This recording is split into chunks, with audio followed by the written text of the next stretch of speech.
aspiring Illumineers. We're back this week with video number 4. We're going to be going over some game mechanics, little intermediate game mechanics. And today we have KoreySmash next to me. We have DJ, and then we have Jose.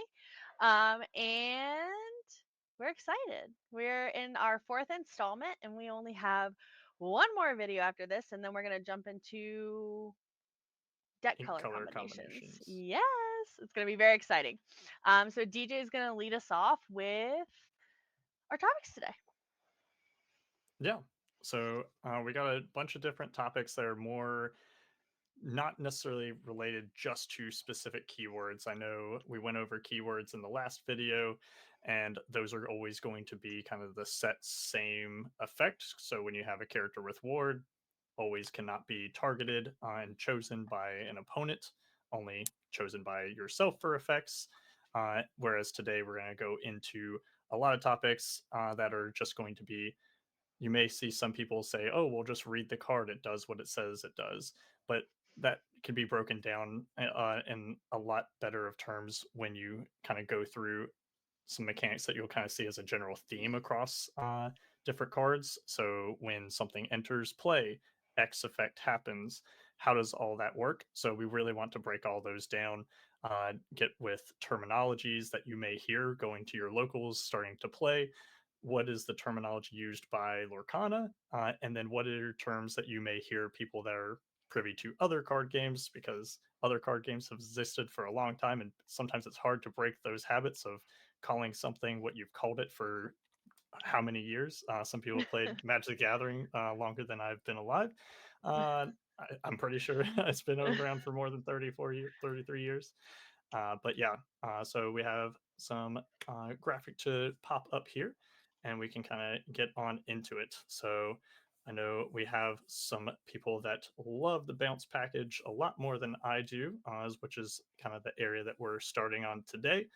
Does anyone want to kind of jump in on the bounce package, since I feel like you all are a lot more privy to those ink colors that would be using that kind of effect? Yeah, sure. So bouncing is basically returning a character or item or location. We don't have a location bounce currently to the hand, or potentially in the future deck. In the case with all of these examples in the picture here, the Min package is like probably the most popular bounce package in the game. Uh, they all have the same on play effect, where when you play this character, you either banish this character or return another chosen character of yours to your hand. Um, so I can't think of a current reason why you would want to just play it and banish it, unless you're just trying to like turbo out a Chernobog or something. But uh, in most cases, I guess we could use the kit as an example. You could uh, pay 2 of your ink to play kit, choose an opposing character with two willpower or strength on your opposing character's board, opposing your opponent's board, and then return it to their hand. And then you could play Madam Mim, return the kit to your hand, and keep the Mim in play. Uh, if you're trying to play around cards like Flynn or the Cloud Kicker of your opponents. So A lot of times it's a restriction, really. I mean, because if you were able to play a Madam Mim Fox with Rush for 3, that's going to attack for 4. That's just too good without having the drawback of having to have another character on the board. Yeah. Yeah. And a lot of with these Madam Mim cards, when they were first released in set 2, it was kind of shaped to be, hey, these are some, here you go, here's some overstated cards. So a card that Yeah. is stronger than what a normal card of that ink cost would be. But the negative side effect would be that you have to return a character or potentially 2 characters of your own to your hand. In the case of Madam Mim Dragon, which is not featured here, sadly doesn't see a ton of play, but a very cool card. Uh, but honestly, in those decks, those Amethyst decks specifically, since that's where all the Madam Mims are, a lot of times don't end up actually being a downside. You can take your character who already has, for example, this elephant, Madam Mim elephant. If it's a 3/7, but it's already done some challenging. It has 5 damage already on it, so it's 2 damage from, being banished. Well, I can just pick that right back up to my hand and then play it again and kind of loop that back in to kind of restore its willpower once it re-enters play, since those damage counters do go away once it does leave play, whether that going to your banish pile or to your hand. And another thing you may hear people talk about when it comes to bounce, especially because uh, when you are taking a card off the field to be able to play one of these, say, Madam Mim cards, you're bouncing that card back to your hand. That can a lot of times be seen as negative tempo because you are removing a character that you did play previously and pay ink to play, and you're kind of reducing the amount of presence you have on the board, versus the opposite being things that are bouncing your opponent's cards back to hand, which would be positive tempo, which is why you'll hear a lot of like amethyst emerald combo decks, ink combination decks being known as kind of a tempo game plan they may have of using cloud kicker to bounce their character so that they're not really able to keep up with your presence on board in that game state. But yeah, any other thoughts you all have, experiences with the bounce mechanic in Lorcana? Yeah, I mean, there's other powerful bounce cards too. Uh, for example, Befuddle is like a strong example of a heavy tempo kill for that you'll see in more of an aggro deck versus like a mid-range combo deck, I guess you could say. Because if your opponent has like their 1-drop and then they on turn 2 play Snake and then you return the Snake to their hand, they like double negative tempo. So it's like usually a huge swing for the person that played it. And then there's also a lot of advantages to going negative tempo because it helps set up cards that we're going to talk about later as well. I was Yeah. also gonna say Emerald Chromacon. I didn't put him in here, but those were actually the 2 cards that I was gonna mention was Befuddle and Emerald Chromacon, because Emerald Chromacon's more like Kit, where if you're, but instead of An bouncing on-play one effect. card, yeah, it's an on-play effect. It's actually an item, and every time your opponent banishes one of your cards, you can return one of their cards to their hand. So kind of like evens the playing field a little bit. Yeah, I saw a fun interaction. I can't remember who it was of us at I think it was Vegas DLC Lorcana Challenge, had essentially a loop. Their opponent was playing Emerald Chromacon, and they had a big Sisu, and they had pretty much no cards in hand. They would big Sisu one of their opponent's characters, which then their opponent would bounce the Sisu back to their hand. And so they never got to actually stick the big Sisu, and eventually the big Ursula was able to win just by questing out because big Ursula wasn't getting taken out by the big Sisu. Oh, It that's was so funny. tragic. They just played Sounds, one little character so that then it would be bounced back to hand. it sounds like a Braden play. I was Braden's gonna a big, say It that might sounds have like been Brayden. Brandon. Braden loves his Emerald Amethyst. He does. Yeah. That's what he got his top with in Atlanta. Atlanta. Yeah. Heck yeah. All right. So next we're gonna go into kind of a slew of different uh, effects that will be considered non-targeting. And what by non-targeting we mean is, as you probably learned last time in our last video, and if you haven't, go check that out for sure.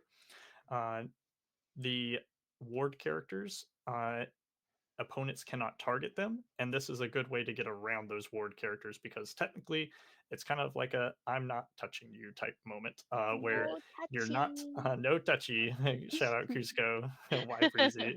uh, and so we have a couple different areas here that all get around ward because none of these actually are you targeting your opponent's character. So starting out would be AoE damage. So as a steel song player, very well accustomed to, as you can tell, steel is one of the biggest AoE damage, and AoE referring to area of effect. You might hear that in a lot of different games, even card games, video games, World of Warcraft, everything like that is where I first learned it as a child.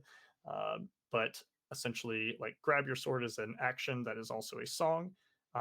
It deals 2 damage to each opposing character. So that Prince John that has ward, that's a 1 power, 2 willpower, 1 strength, 2 willpower, would be banished because you're not targeting him. It deals 2 to all of their characters. Same thing with the big Tinkerbell giant fairy, deals 1 damage to all opposing characters when it enters the play, enters the battlefield. Any other, I say, AoE effects that anyone can kind of think of? I know there's Avalanche that deals 1 to all and banishes what, 1 Banishes the location? location. Yeah. Yeah. I don't know There's that there's like. Chief Bogo is if you play a Oh Floodborn, yeah. Yeah. deals 1 damage to all characters. I think there's a few, but there's not a lot. I think I just do want to put this out there, like non-targeting, like in Lorcana, any time the card says chosen, that's what we're referring to as targeted. All of these cards won't say chosen. They'll just say either opponent chooses. Either So- the opponent chooses, or in the case of Grab Your Swords, it says in Tinkerbell it says each opposing character. Yeah. Very specific terminology, versus like the chosen, which can't be chosen when with ward characters. So Yeah. So essentially, if the ability or effect, if to do its effect, you have to yourself point to one of your opponent's cards, that would be a targeting chosen, versus they can either point and choose one in the case of where they're having to choose one of their own characters, or the just each character would kind of be the 2 thought processes there. Right. Yeah. I think it's mostly these 2 cards and like Chief Boko and Avalanche. Yeah. I think those are probably all of the current AoE effects. Yeah, I don't think we have a ton. I guess damage. Like there's other AoE cards like Kita, Princess of Atlantis. I didn't even when think she about comes that. into play, all characters on the board, their attack is reduced by 3. So that's an Including your AoE own. effect that's not damage, but something to. Yeah, I didn't even think about that one. That one's completely. I think that's the only card of that. No, there's like, I think there's a song that does -2. What? Yeah, it's Kita and then 1 song that does it. But yeah, so there's just an area of effect that's not damage related, so just keep that in mind as well. And it's non-targeting, which can still affect ward characters, which is kind of the point of that clumping that into this segment specifically. And it also kind of. Oh, sorry. Go ahead. I was just gonna say my favorite thing as a blue-red player is when my opponent shifts their Kita to protect their board, and then I go shift Sisu, and it wipes their whole board. Yeah, and that's what I was gonna say is that AoE damage and just AoE in general that you see in Lorcana can relate a lot to what we have down here as board wipe. Just to know what it means to have a board wipe. So board wipe here we have the quintessential set 1 song that everyone loves, and shout out Baker, Lorcana villain. You'll always hear him singing. I'm not going to embarrass myself, but be prepared. Anyone else can chime in if they would like. I'm good. I'm good on that. But a board wipe referring to you're wiping everything off the board. There are plenty of cards in other card games like Magic the Gathering that just pretty much say, destroy, in this case, banish all characters. It really just resets the entire board of characters. Items and locations would get around those unless they're specified in there. For example, Be Prepared only banishes all characters. Find and Platinum. I was gonna say I should have put Find and Platinum because it's an item board wipe. Yeah, it's an item wipe. Yeah, and then you have like what I would consider kind of an AoE pseudo board wipe, like Big Sisu, and then also Under the Sea, which is a song that you can sing together with multiple characters. I'm not sure if we covered sing together actually in the singer side of things in last video. Awesome. A little bit. You would be able to sing that song, and put all characters on your opponent's side of the board that have power 2 or less to the bottom of their deck in any order that you like, just in case you happen to get to they got to the bottom of their deck for some reason, which I'm doesn't happen shuffling too through it. terribly often. But yeah, so AoE and board wipe, I feel like, are very heavily tied together in most circumstances. Uh, since we had kind of just got off of bounce effects, there are non-targeting bounce effects, whereas we looked at Cloud Kicker, which you would choose a character on their side of the board that has 2 power or less to go back to their hand. Well, Mother Gothel tells your opponent to choose one of their characters and put it back into their hand, and since you are not choosing it, that does get around the ward keyword. So if all they had was a pre-nerf Bucky, that annoying squirrel, they would have to choose their annoying little squirrel to go back to hand. I actually love that movie. I just hate that he was a very broken He's card. so good. He got me my Let It Go. Chill out. Lorcana's most divisive card. It was though. Oh man. But there's also this card is like also could also be like a double-edged sword, because if they have a, let's say, a dock per se, as well as like the character you want them to bounce, and then you give them the option, they're gonna take the dock back. So it kind of like this card, along with like cards that we're gonna discuss in the next one, like B King and Tremaine, kind of like those are cards that you kind of have to like develop a play style to get around. So yeah, and that's a great point, because, for example, this Mother Gothel, uh, it is a mandatory ability, and by that, which I don't know if we've really kind of touched into, but there are aspects of the game where some abilities it will say you may do X effect, whereas some will just say, like this one, when you play this character, each opponent chooses one of their characters and returns that card to their hand. It does not give you the option to say, no, I don't want you to bounce your character that will give you a benefit when you play it yet again, so they get double the benefit.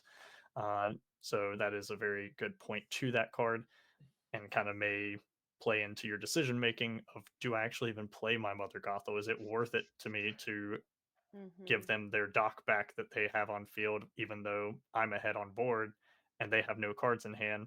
Do I want them to bounce that dock to be able to play it next turn to then draw 2 more cards and potentially come back on board?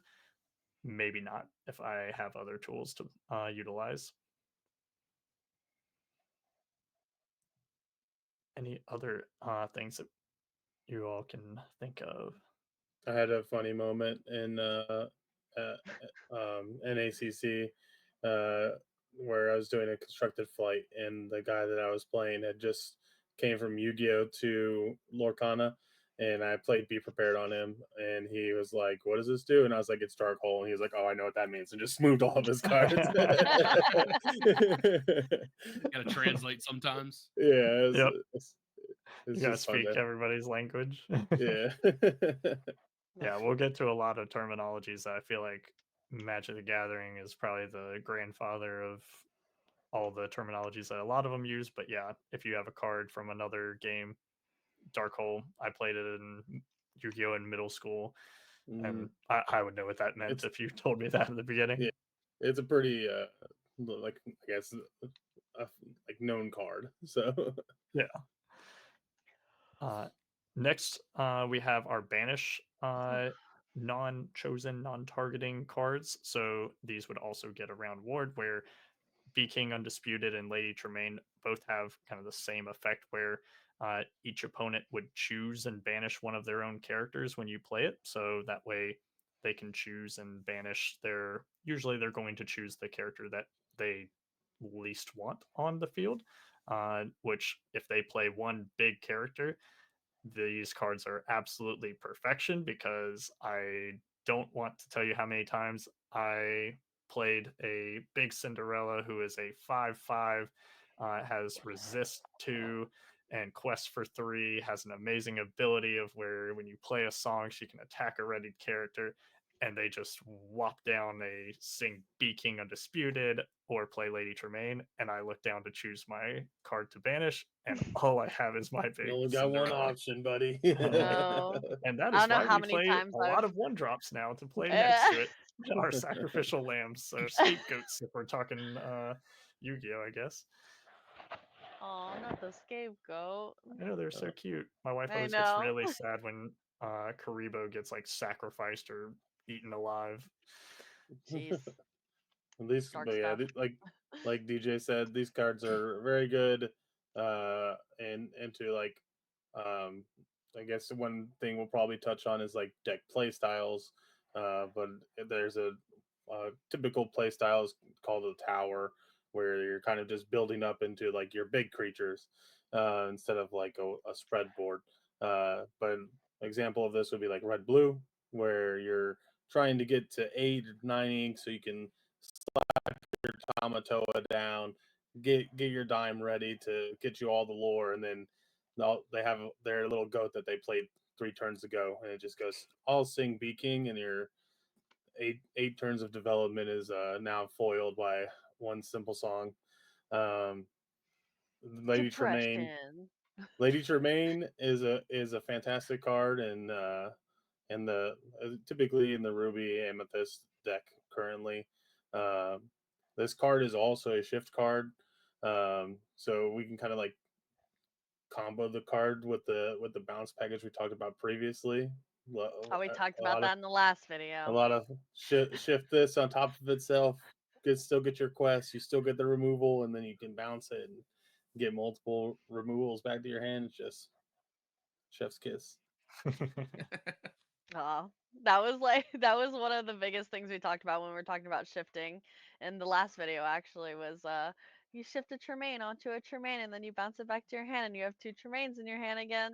Yeah, But it is a but very good card for sure. yeah, and a lot of time, even with the I guess Sapphire Still as well, um, their deck was very reliant on like uh, the aerial 6 drop uninkable that gains extra lore.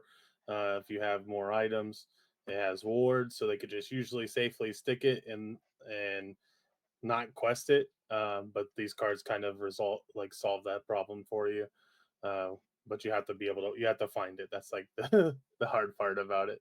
Yeah. So these cards just help with any troublesome characters that you you probably would have a hard time outing, because it also affects wet and dry characters. So Yeah. And that kind of goes right alongside with the damage placement header that we have here, where you'll kind of sense a theme as you're probably going through all these videos that we're making, even without us kind of telling you, like, our descriptions of like, what word do I think of when I think of Ruby and Steel and things like that from our first video. You can kind of gather that just even as we kind of start explaining these abilities with AoE damage kind of being more of that kind of steel thematic, banishing, red doesn't care how much willpower you have. It's just saying go to the get banish rid of it. pile. Mhm. Whereas then damage placement, we have kind of the same exact effects where unfortunate situation, each opponent chooses one of their characters and deals 4 damage to them. So very similar to like Be King Undisputed and Lady Tremaine, but instead of banishing, they're just dealing damage to it, which may be significant because 4 damage is fairly respectable for most characters. And then the 1 cost Triton's Decree, where each opponent chooses one of their characters and deals 2 damage to them. So obviously much lower impact, but in the days of Bucky, where he's very annoying early game, and if that's all they had at that time, this was, not seen as a great card overall, but it had its It use was an cases, out. and that's why it saw some a little bit of play. Uh, I would say I would argue for a fringe play, but still it was kind of viable. And you didn't say, "I have no idea why you're playing that card in your deck." You Yeah. knew exactly why It, someone resorted to that. Someone's feelings were hurt. it's good in seal. It was good in draft, Yeah, because like playing it on 2 with like double 1 drops is like pretty solid. So I see that card a lot playing casual multiplayer because it's like, okay, I'm gonna play 2 Titan's Decree, and then it's like, whatever you have is getting 4 damage. It's okay. Mhm. Yeah, Oh, I in mean, multiplayer, it'd probably be really I- good. It Yeah, is. It is really good in multiplayer. It's very annoying. in pods, yeah. There's a lot of cards that are very, very specific to pods. And Triton's Decree is definitely one of them.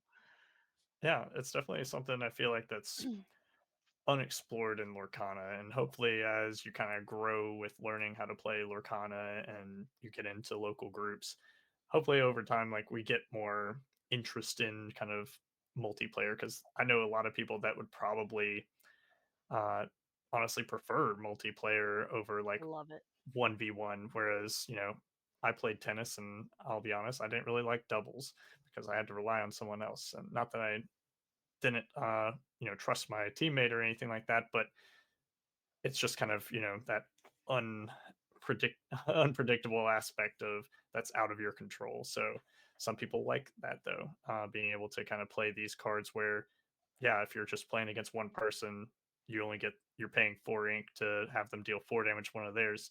But if you're playing against multiple people altogether, you're paying 4 ink and you're doing a total of potentially up to 12 damage total, which is, if you think of a 1v1 scenario, that's kind of a big deal. Lady Tremaine is also really good in multiplayer. Oh yeah, each opponent, all the ones that Lady they Yeah. Tremaine, met yeah. would be insane, Yeah. I'm sure. Yeah. Yeah, I don't know if we've had a video talking about different formats, but multiplayer is like a 1v1v1v1 like free for all format. So Chaos. any of these effects that say each opponent would apply to everybody except for yourself that you're Mhm. playing with. So that's why they seem a little bit crazier. Like Pods Beking is my claiming favorite. Beking banishing 3 characters, or Tremaine banishing 3 characters instead of 1 character is just return on value. I Mhm. don't think I've played multiplayer since set 1 when the game came out. We used I, to like solely play multiplayer when set 1 came out. It was like the best. I loved it so much. I got We bullied. played sometimes on Fridays at one of our locals, but it was when we went to Gen Con. I told Cara, I was like, I want to build the most toxic multiplayer deck I can build, and I did. It was green. What was it? Green or Emerald Ruby. It was Yeah. crazy. Pirate's Life went nuts. Pirate's great. Life, sung by Ursula. Mhm. Uh, It was so much fun, okay? I'm sure it was. For me. Fuck the abuser. But yeah, no. It was good. Just We everyone should have discards started a with this card. one. Oh, I want to explain vanilla cards. They have no effect. No extra effect other than being a body. That's it. And we did the OG Sergeant Tibbs for manager Maui Matt on Team Ohana. It's his favorite card ever. And this is mine. The Goons was the best in set 1. I loved it. I always played it. Yeah, I was gonna say, what was everyone's kind of favorite vanilla card in set 1? So Goons. yours was Goons. Some people loved Archimedes. Tristan or TJ was literally in chat earlier when I was doing this, and he was like, "You should put Archimedes in the vanilla See, section." I'm trying to think what my favorite vanilla card in set 1 was. I mean, I guess. Oh, I know exactly what my favorite vanilla tutu was. It was Stitch, New Dog. Oh yeah, I I was love gonna that say, one. I was gonna say mine's Lilo, because all of set 1 I played He bullied hyper us with aggro. Lilo. Oh yeah, I guess technically she's She vanilla. is a vanilla, I was yeah. like, for some reason, I was like, she quests for 2. She's not vanilla. But then I was like, oh, Well, she vanilla. doesn't If have she any quests effect. for more than one, she's no longer vanilla. She's double. She's 2 scoops of vanilla. Yeah. Big fan of Flounder. That was my favorite one. Oh yeah, Flounder was my runner-up for sure. I loved Flounder. I'm glad they finally gave him a shift. Not that he's all that great, but they gave him a shift. Yeah, it's Flounder is a there. shift. Yeah. Yeah, he has a shift. He turns into a same fish. Hold on. Uh, Let me see. oh, you're gonna pull it up? We're learning together. Yeah, there are a Um, lot of different glimmers in this game, and oh wait, it he can be doesn't have a hard. shift. Just kidding. It's not a I was, shift. I was I like, thought it was a shift. I was It's like, he not. doesn't have a shift, does he? See, I I trusted lied. you completely. It's not a Where shift, but I thought it was a shift I because just it's went with it. support. I'm sorry. I'm sorry. We just all went with it like, yeah, There's a he's lot got of a shift. there's I was like, I more know there's effects like on here. the flounder that has it's like a Yeah. 3-drop that comes in for 2 if you have an aerial or something. It comes in Kinda. for it comes in at 2, a quest for 2. I thought it was shift because it has the support, and I thought the support was actually shift, not. Anyways, we're going on to You know what we're talking about. what tribal means.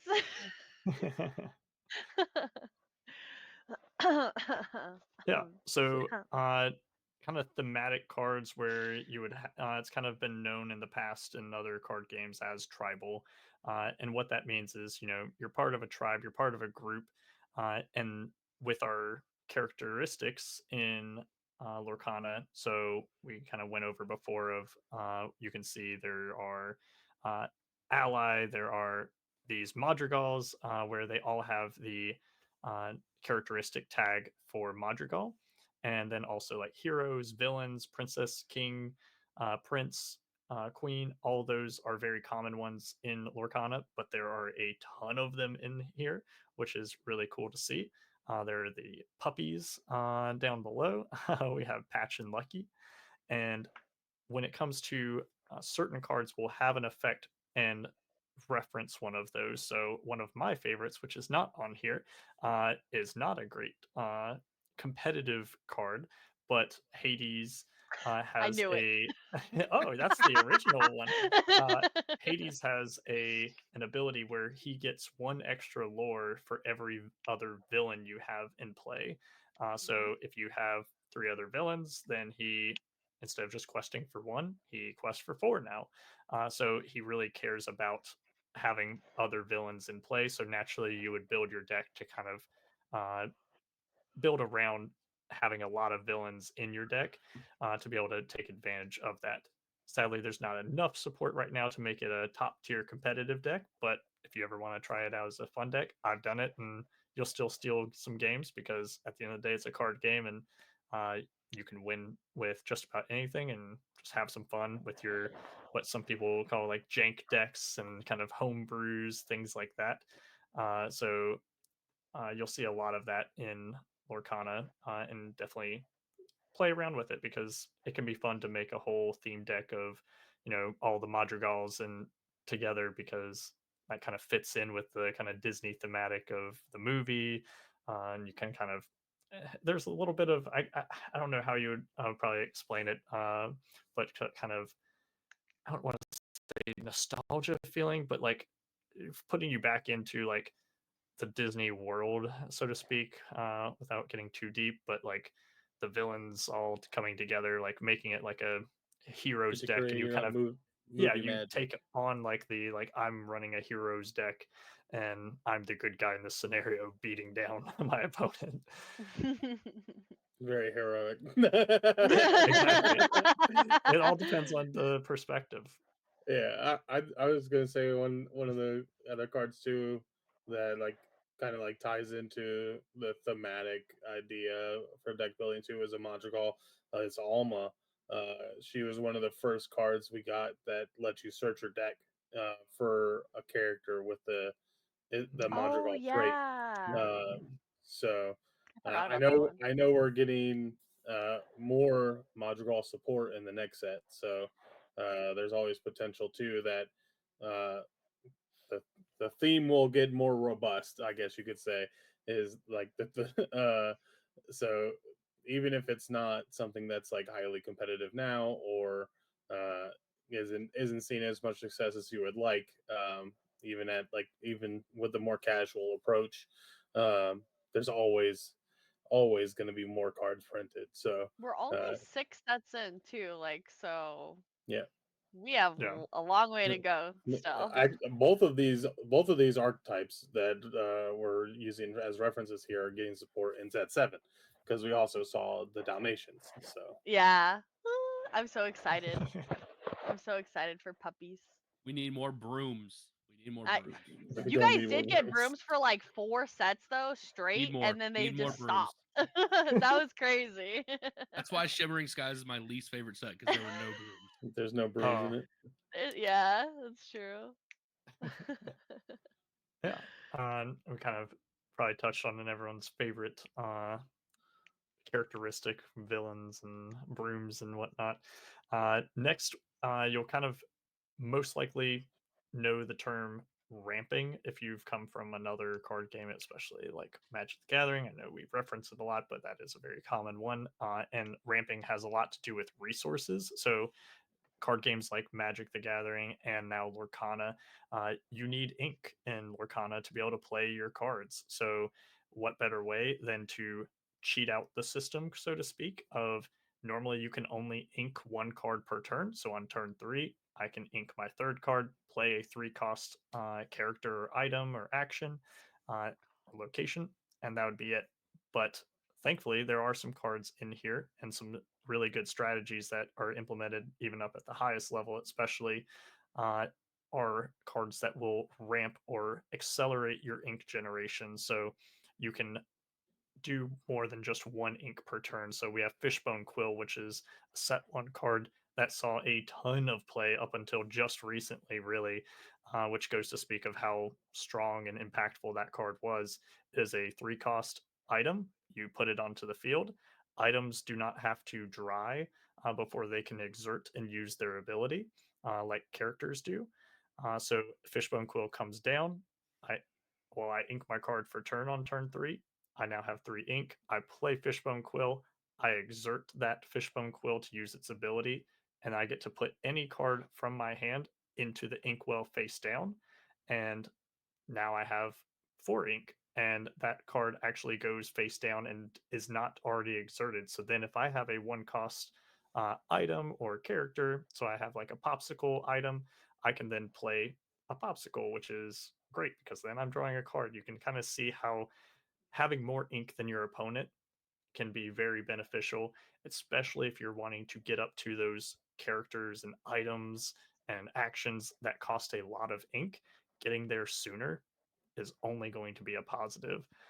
So we have a lot of different strategies here, and I know most all of us have taken advantage of ramp cards in various decks, but with Sapphire being the most common.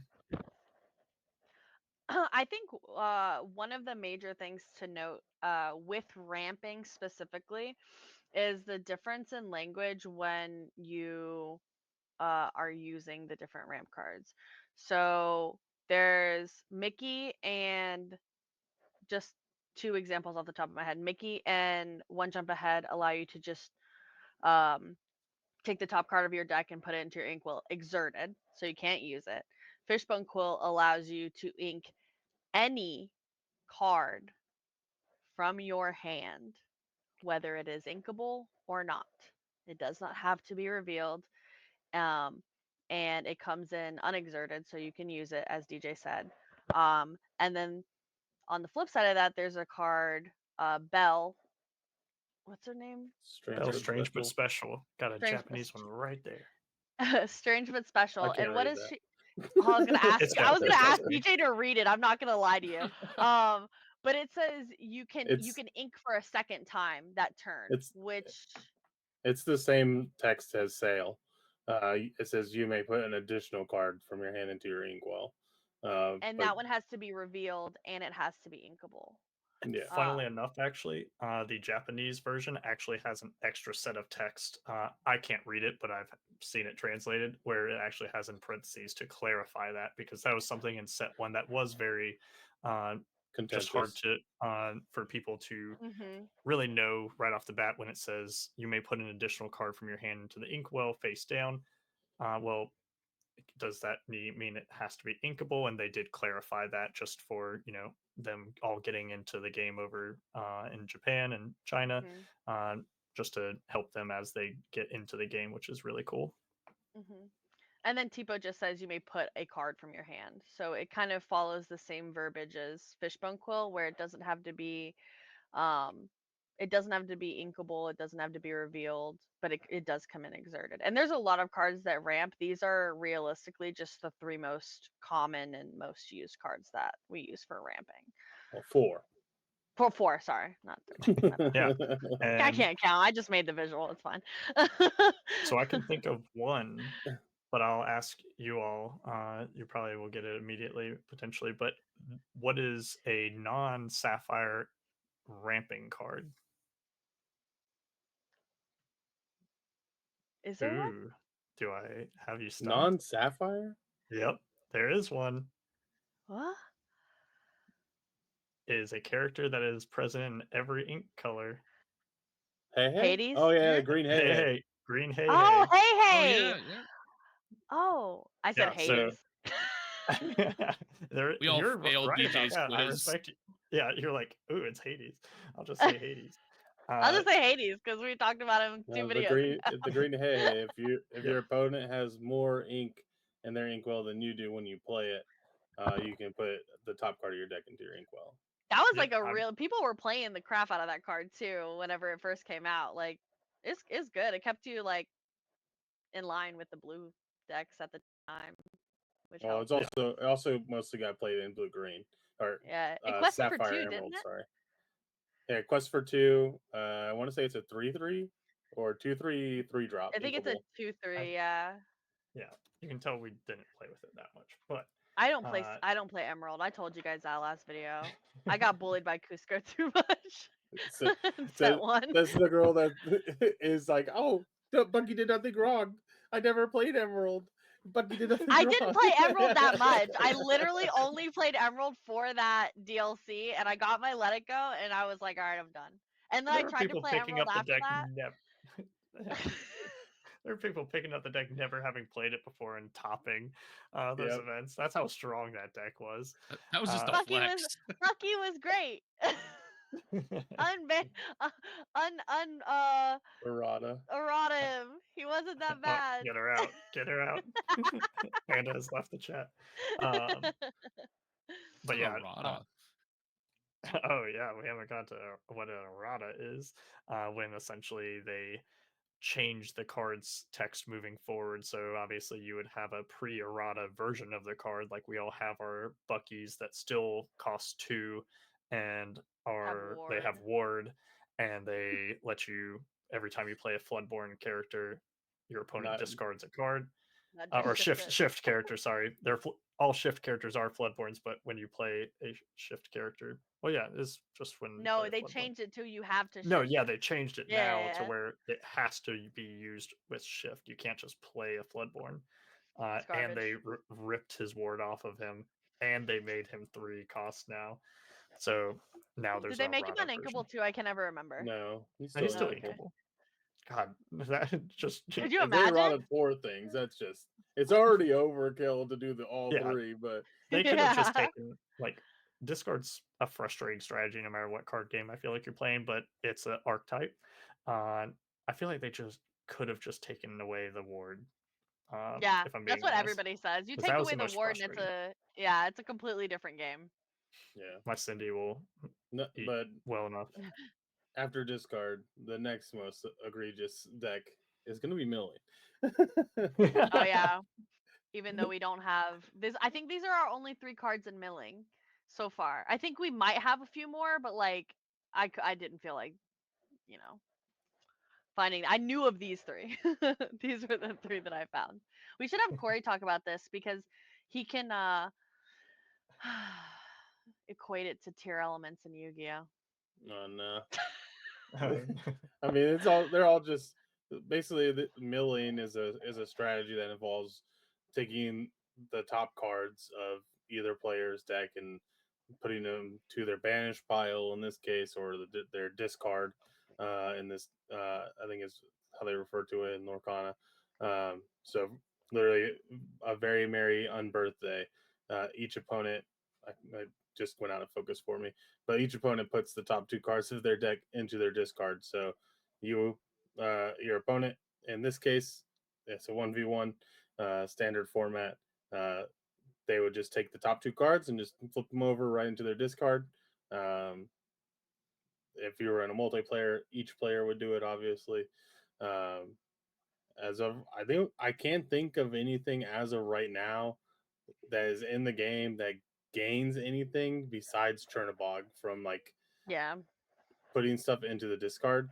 So the only strategy that this could eventually develop into, as we get more of these style cards, is just decking your opponent out, which is why I think the only current color combination that's probably going to be able to achieve a successful milling strategy is Amethyst Steel, because you can sing that song with the singer, follow it with a whole new world.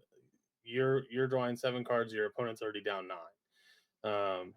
So That's so good.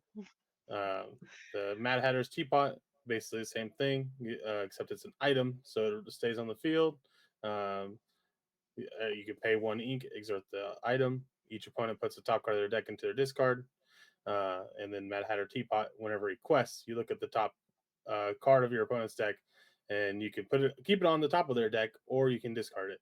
So if you're later into the game and this card, let's say your opponent needs to out your board for like find something to out your board to prevent you from reaching lethal lore, which is 20. You can look at their top card. If a 1-drop, let's say it's a 1-drop Olaf, you can choose to either discard it and let them get to that next card, or you can be like, I'll just leave that there. That's staying there. You can have that one. So, or if it's a goat, discard. yeah, just And then it's just discard another it. Yeah. If And it's then just the actually next another card's goat, a I goat bet. anyways. I've got beat by someone running a mill deck, and it What was colors really were they funny. playing? It was Amethyst Steel, and Amethyst so Steel? actually Amethyst Steel, yeah. So the way that they actually beat me was with a second star to the right. Was actually they chose me to draw 5 more cards and deck me out. I forgot second star to the right. It Yeah. It's chosen Yeah, it's character. chosen. Yeah, Yeah, it's Or chosen chosen player draws opponent. 5 Yeah, cards. I forgot about that. Oh, that's saucy. Yeah, Yeah. Think I, about You that. better I had quit nothing but cooking. respect for it, but I was like, man, that's crazy. yeah. It's That's funny that so we have funny. nothing but amethyst Corey, cards stop here. it right now. And the what? Did we just unlock something in Corey's brain? His ADHD meds just kicked back in, man. He's cooking. Look at it. Oh, Look at take it. it Look away, at it Corey. behind his eyes. The wheels are turning. I'm just saying, Ursula Singer. I might have been wrong. Like potentially, there's a strategy here to play Emerald Amethyst Mill. And then Stop it. What we're playing next what week like at locals. is there? And then the Tremaine that brings the action back, so keep second Oh, starring yeah. to the right to them. That's what I was gonna say. The most common mill deck I've ran into, because some people have tried to make it worth it, is actually Emerald Steel, because they can play a whole new world. Both players discard their hand and draw 7 cards, and then they use like, shoot, I forget the Mother Gothel, act. or do it Yeah, again. No, it's Tremaine. do it It's again. Lady Do it Tremaine. again. It's Tremaine. Is the 6-drop uninkable, like 1/6 or something like that, or 1/5, something like She that. grabs And it an action back. grabs an action from your discard back to your hand, so then you can play it. And there's also an action that's 3 cost uninkable called Do It Again. That is the that is the exact effect. And then you can just That's play scary. voice break like crazy. And then just whole new world them again. And this kind of milling strategy is not necessarily something you have to build your deck around, but always be wary of it, of decking out during a game, because in those really grindy matchups, you need to start thinking like, do I really want to keep drawing cards, or am I going to potentially draw the rest of the cards in my deck? And if you ever go to draw and you can not draw because there are no more cards in your deck, you do lose the game. You cook. So playing Amber Steel, where I have 4 a whole new worlds in my deck, there are plenty of times, especially against decks like Ruby Sapphire, where they take over the board and they have nothing but controlled cards, to where I know I'm not sticking a single card on the board anymore. I'm like, I might not be able to quest to 20, but how many cards do I think are left in that deck right there? You have Same. Ruin gone. Yeah, I'm like, Same. yeah, keep I did drawing that with to your Corey Hiram. one time. He got really mad. This is dumb. He's like, I don't understand. I just kept milling away his whole new world wheeling, as we will talk about later, wheeling away all of his sharks in Oh preps, and no. it just felt so good. Oh, we're gonna ignore the fact that this says milling again. Yeah, we're going to talk about You did. milling again. And luckily I know what we had Simba and Captain Nook here for. Uh, Money. and that is going to be a term you might hear of called trading. So trading, like you can think about, it is similar to how you might trade Lorcana cards. You usually give up one of yours for one of your friends, not necessarily always opponents. So you'll Always be opponent. I'm just kidding. so, for example, if I have the Captain Hook on board, he is a 1-2 stat line, but with Challenger 2. So, if I'm the one challenging, he gets +2 power. So, my opponent has a Simba that is exerted and is a 2-3.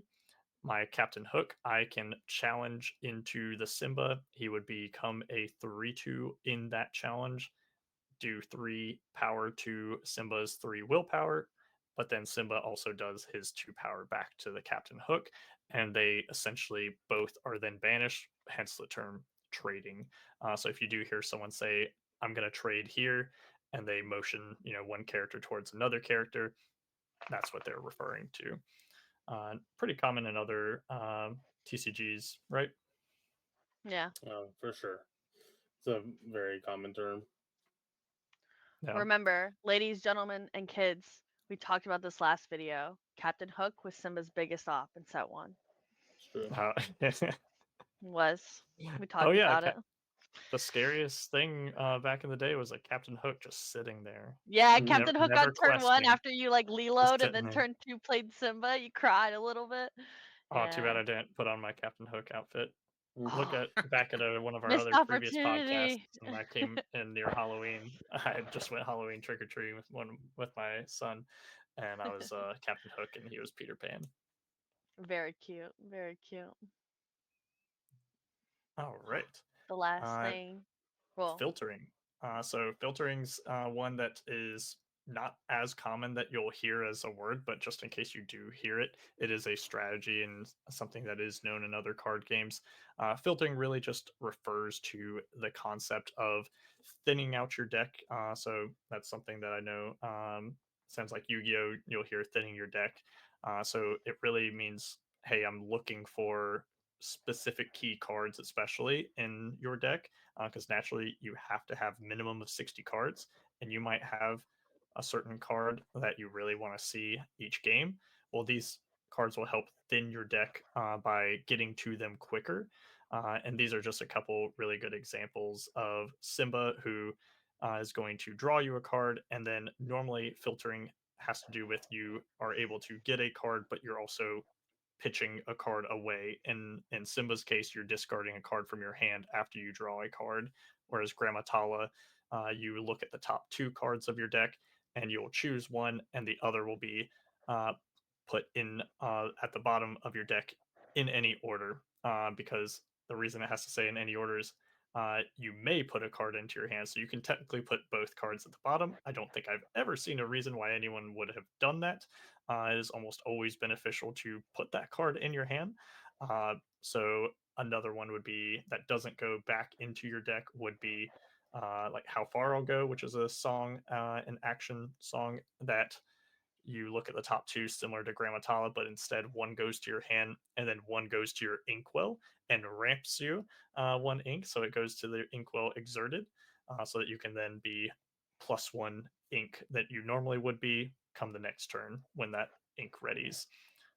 Uh, any other experiences with like kind of filtering cards that you all can think of, and kind of just other aspects of it?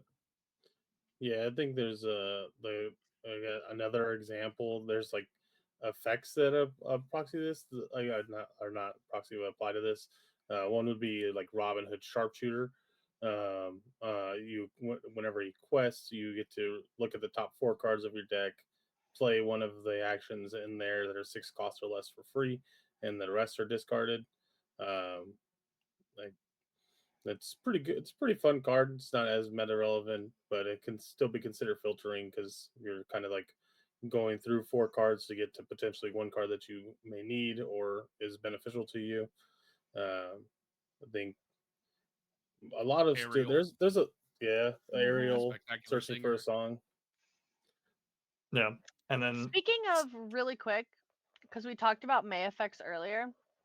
So we spoke about Ariel as a singer and how she reveals 4 cards in our last video. So her.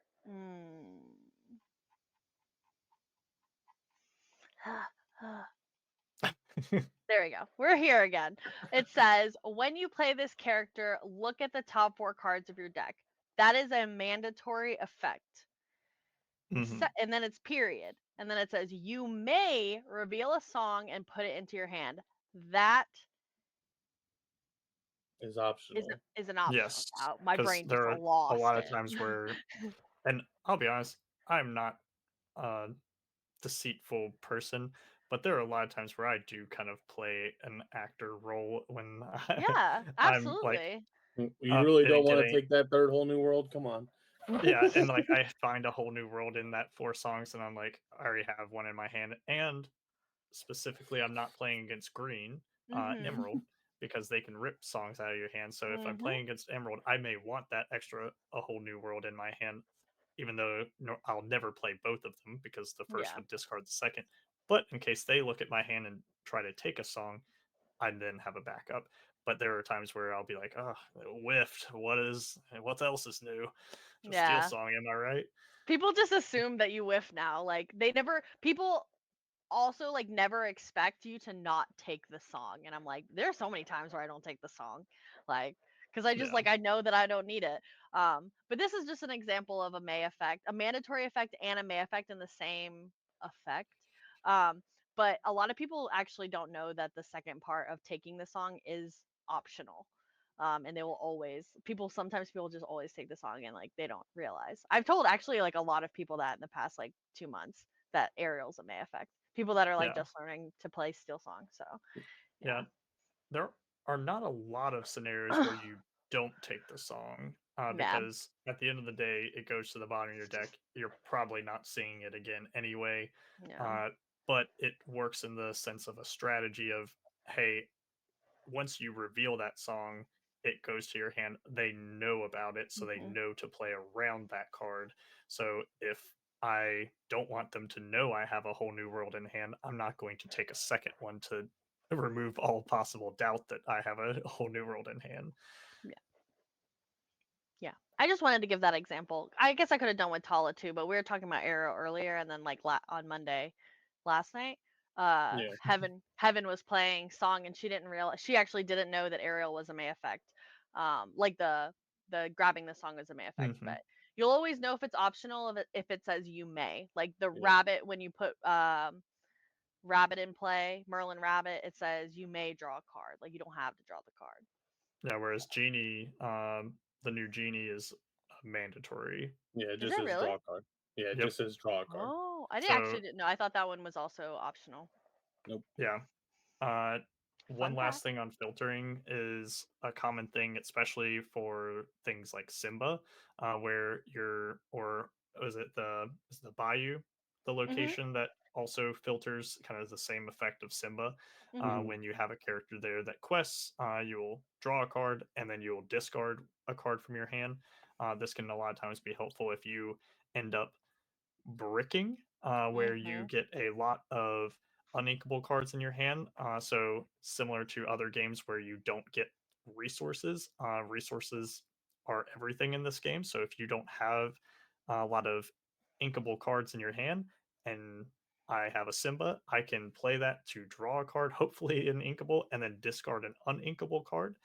So it just helps you kind of optimize your hand a little bit better, and while also filtering your hand as well. So it's not Would let exclusive the to your deck. storm ray John also be like kind of like filtering, except you're not Uh, putting anything back, it'd but you're be like drawing, cycling is what I would cycling? call that. Mm. So when you cycle a card where it kind of replaces itself.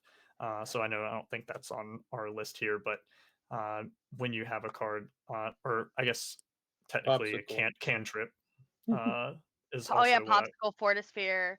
hopefully aerial. Let the storm No, rage on. sometimes. Yeah. So I know some people would know it as like a cantrip, correct? Yeah. Where a card that replaces itself. So that helps you just not completely deplete all your resources.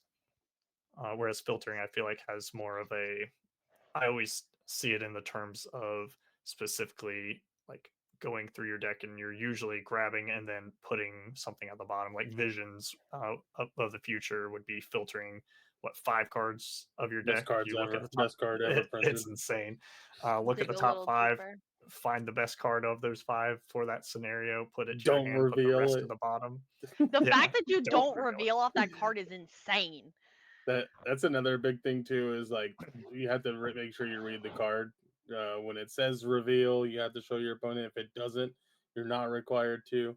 So a card like Visions is like in Very, my very opinion good. is more powerful than a card like Develop, or not like a card like Develop, but a card like Ariel. Ariel, where you have to reveal the song, because you could just be adding an inkable, so you can get to like your next ink phase, or your next like ink level, and then but your opponent could be think like in their mind they're like, oh man, did he just add big Sisu? Did he add Prep?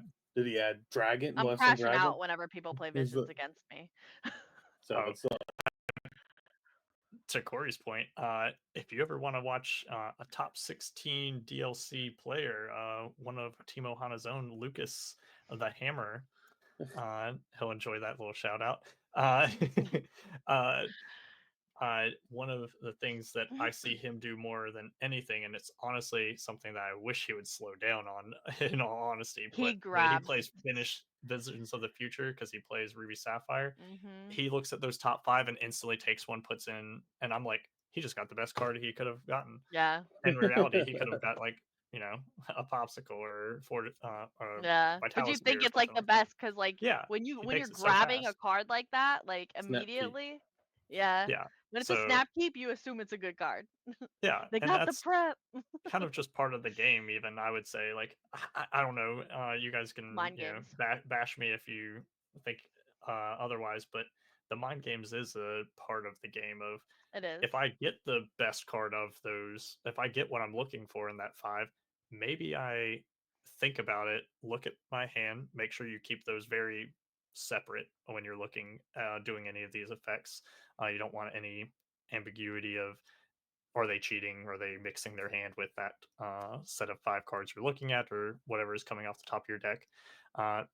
Do I hold on to it and be like, Think about it for a I second. guess I'll take this card, Yeah. pass? Make him think it's That's bad. what I do. I act like I have 5 cards that are just garbage, and I'm like, that's exactly what I wanted, but I'm just gonna sweat it out for a minute and then take it. Yeah, the mind Yeah. games are a big part of it. And I was so you can ask Corey. When I played Yu-Gi-Oh, I would get so like bent out of shape because like people were just so good, and I'm like such a like empathetic person, and like I like overanalyze, and yeah, no, I can't. But now I play Oh. Lorcana, and all my Yu-Gi-Oh training is leaked over. I'm a like completely different person when I play card games. I'm like Hmm. I'm like I don't talk a lot. I usually just like He's a focus. bully. I focus up, and then I try my best not to like show frustration, show like giddiness, show anything. I just want to play the game. I want my opponent to always think that I have exactly what they're afraid of, and play it strong, smooth game. I typically don't think like a lot of people will like take like long turns, especially when it's important. I don't like to do DJ. that. I was waiting for that.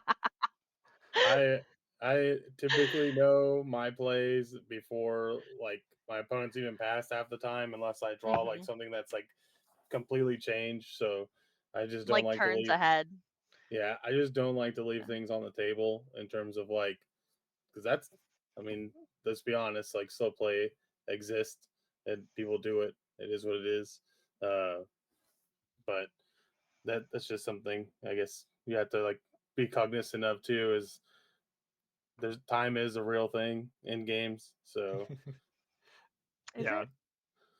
with mind games, I've had times where surely like where you're contemplating like I had 3 whole new worlds in hand. That's all I had, and I was at like 4 ink, and I was like at the end of turn, I was like put the card kind of like you know, just sitting there pretend like like you're gonna ink it. Uh, nah, I'll nah, pass. I'll pass. Man, I don't have any inkables. I'm sitting here at 4 ink with 3 whole new worlds in hand. I hate my life right now.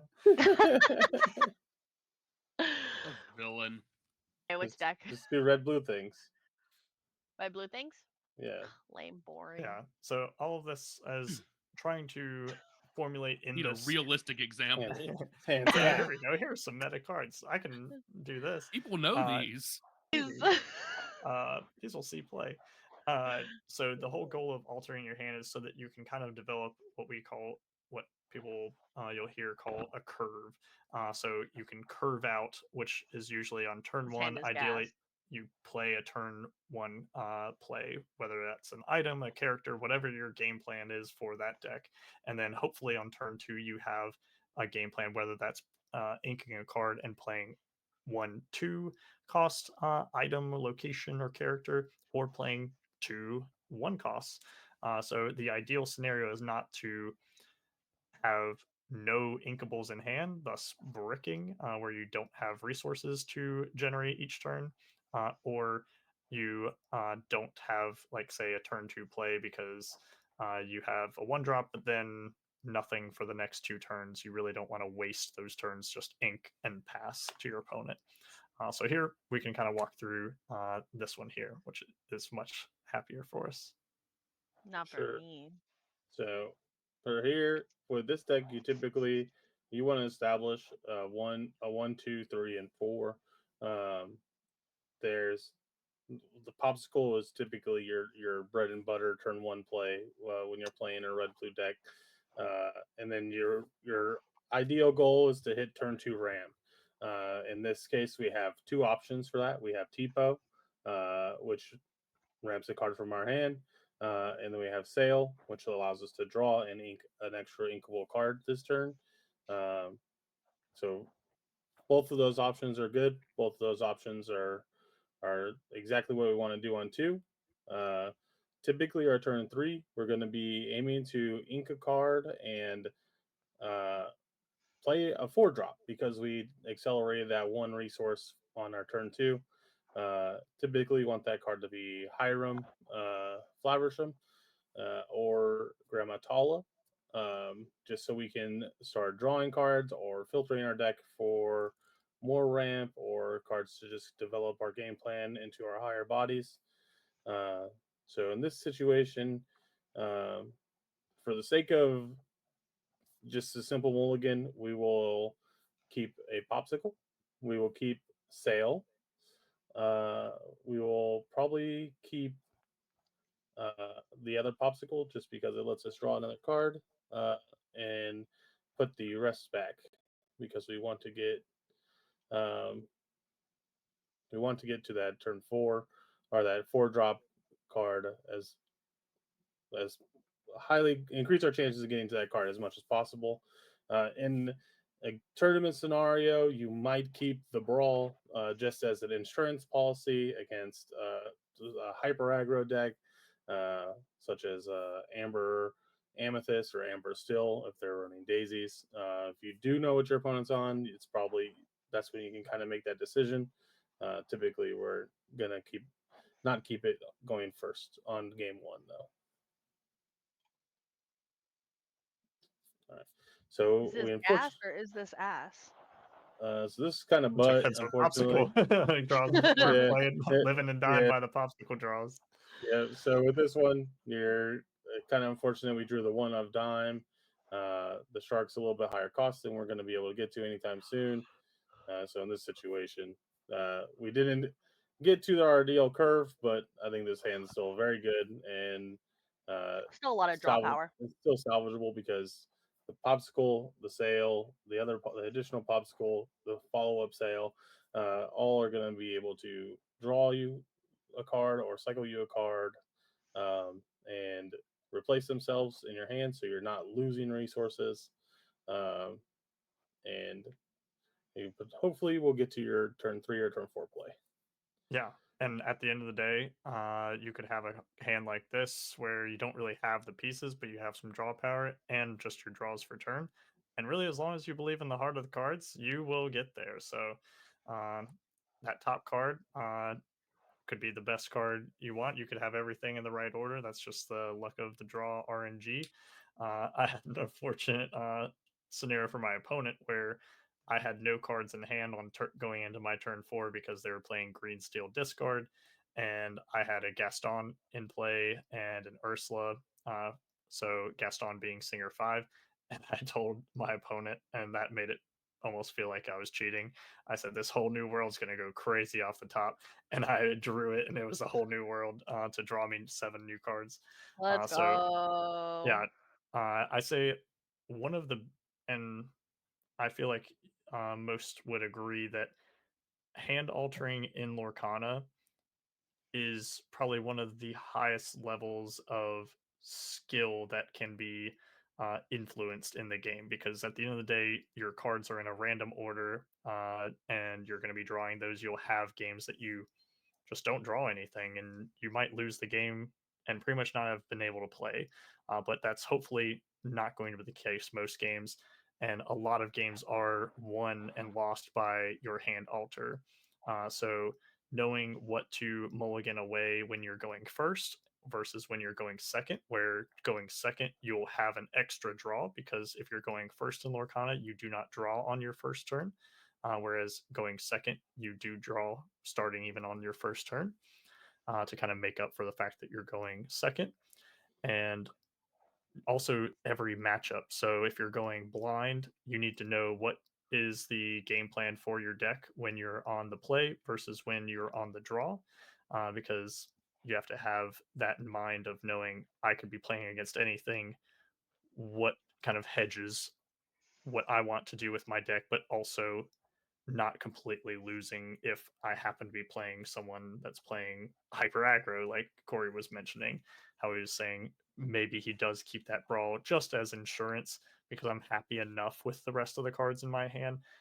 And in the case that they are, maybe I keep that. And if I find they ink, uh, sail or something and play popsicle, okay, cool. I don't need brawl anytime soon, or probably ever against another red blue. Um, then you can always ink that card.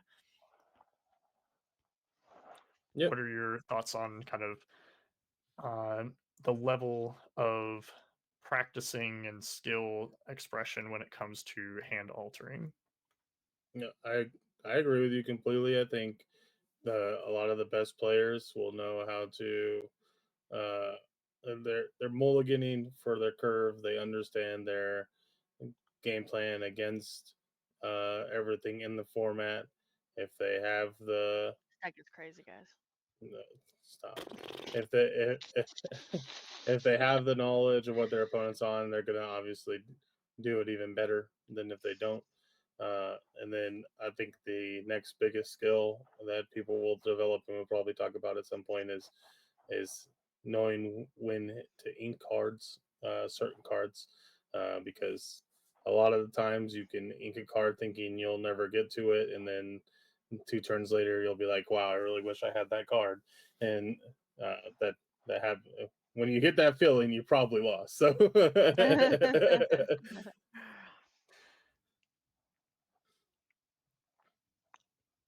Yeah. Skill expression is huge in this game.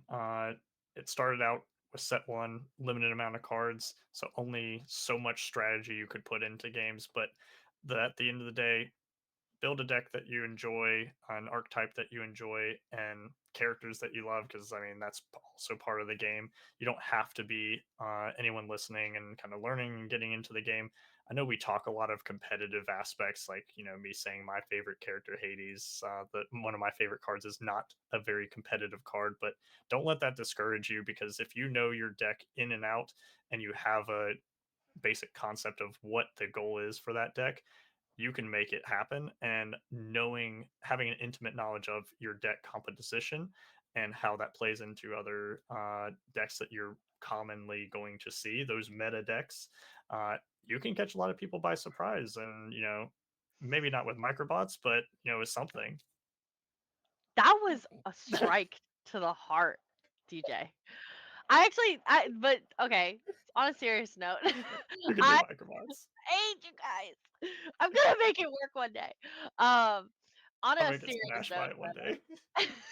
I actually had this conversation with I think Kevin and Ash last week after our video, because we were talking about like playing into different decks, and a lot of it is like if you know what each color does, like what their main like attributes, like what the cards are generally going to be doing, and how a lot of more specifically the meta decks play and how your deck plays, you can play into a lot of those meta decks pretty well if you have that knowledge. Because I know Ash was asking me like, oh well, like how do you play around this? And I was like, honestly, a lot of it is just knowing how, because I've played quite a few decks. I played blue, sapphire steel, amber steel, emerald steel, sapphire ruby. Like I've played a lot of different color combinations, and I play against Corey a lot, and everybody else on Ohana. And for the most part, like I say this all the time, I'm like, I know how to play against Ruby Amethyst with any deck because almost yeah. everybody on our team plays Ruby Amethyst. So like it's always like awkward whenever I like beat like somebody at like a tournament or a DLC and they're like, oh, like I thought I was a Shurin with like this deck against yours, and I was like, do you know Lucas Serrano? Like I hate it, but like I literally play against this kid, and like we don't even talk to each other when we play. But like it's when you get to that point of though like of like knowing how to play against other decks and you have the confidence. Confidence is everything as well. Like you can play against any deck with any deck.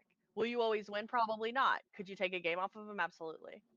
Like it's Yeah. just knowing and having the experience. So Yeah, and one of the things with playing these, I say off meta or cards that a lot of people won't expect is you'll jank. kind of know going into a Ruby Amethyst turn 4 what their kind of game plan is going to be. What are their options to play? They're gonna probably play a genie or a rabbit or Mm-hmm. probably not a goat on just turn 4, but if that's all they have, maybe. But you kind of know their options because you won't know the exact 60 or 60 plus cards they're playing in their deck, but you'll have a general 62. idea. And people will see your ink color combination and may have an idea, but they may be playing around a card that you're like, I don't even play that card in my deck. Uh, and that can cause them to misplay and just kind of trip up just enough for you to get the edge and that tempo on board and Mm-hmm. sneak out the game. So uh, definitely don't announce what cards are in your deck before you play and whatnot. That's usually giving away part of your strategy, but that can surprise people. Yep. Yeah, actually think JDZ Quest. Shout out to him. He's been up and coming on in the Lorcana scene for commentary. He posted a Oh video yeah. today talking about that exact thing where he's like a lot of like good players will be like, how are your rounds going? Hoping that you'll be like, oh, last round my opponent like top deck this to like out my character this, and then I bricked on this card, and it's like cool, you just revealed your whole strategy, and it was like off of one simple question. Mm-hmm. So sometimes like it's good to keep things close to the chest, Silence is best. especially when you're going with like an off meta deck and you're trying to have that surprise factor. Mm-hmm. Obviously, if it's a small locals, like if you do something spicy round 1, people probably gonna hear about it by round 2 because there's only like 20 people. But but like at a large scale event, if you're trying out something super off meta or super unique. For example, the Ruby Amethyst burn deck. I don't think anybody saw that coming in Seattle, and then it ended up topping or debuting. And I'm sure most of that just dealt with the fact that nobody knew how to play against it. So I think there's always value in being creative and thinking off meta and trying out different tech cards. So Yeah, for sure. And I know we'll get kind of more into, I know what next video is kind of more game mechanics, kind of just some more advanced tactics. I know we've talked about the keywords and then just kind of the general effect abilities and kind of terms you'll hear and what that refers to, like with AoE and things like that.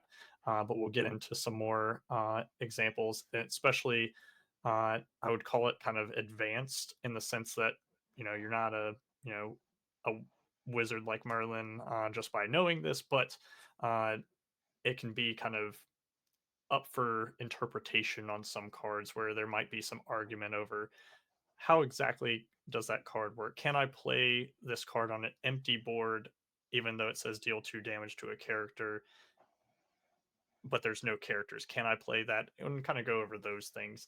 And then I know we're going to be getting into kind of some general archetypes. And again, once we get into those, do not let it limit you from testing the boundaries of different deck archetypes. Play your microbots, do it, and be proud about it. And don't You win guys at are any bullying championships. me. No, I'm just kidding. You can win with microbots, sure. You can beat DJ. Have you heard of Do it Dime? once. Oh, I don't think you can. Dime crab. Microbots crab dime, Okay. Thank you for joining us in our fourth video of the Intro to Lorcana series.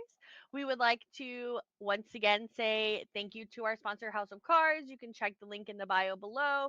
They have all of your TCG needs if you're in the Winston area, because it is House of Cards of Winston, North Carolina. They are always open. We have League on Mondays. Come hang out with us. Most of us are there. Also, if you want a bag or sleeves or a cool deck box, you can check out the affiliate code that we have below for Gemtech accessories. You get 10% off your order, so you should totally do that as well. Yeah, Cop that and magic definitely. card deck box. Cop Oh, yeah. that new fanny pack bag, whatever. I will it say is. that Magic Card deck box, the fact that you can get a shiny version of it is like. Wait, can you really? Oh yeah, Yeah. there's a shiny version that you have a chance. It's like a chase, like with It's Funko 1 in Pops. 100. It's pretty cool. I should And have then bought one too. also join the Discord too. We always have kind of conversations in there, and it's always open to everybody of every skill level. So always feel free to post your deck lists that are more off meta, and I want to ask for see the spicy suggestions. And we're not going to be like, oh, we'll just take out 54 of those cards and put in these 54 meta cards and it'd be a completely different deck. We can kind of go through and really just kind of help guide you in that direction. And there's a lot in the community, not just the Team Ohana specific people, just a lot of amazing people, a lot of different discords. So get out there and kind of get that exposure, because most everyone in this community, for the most part, has been very welcoming. Yeah. Thank you guys. We'll see you next week. Bye.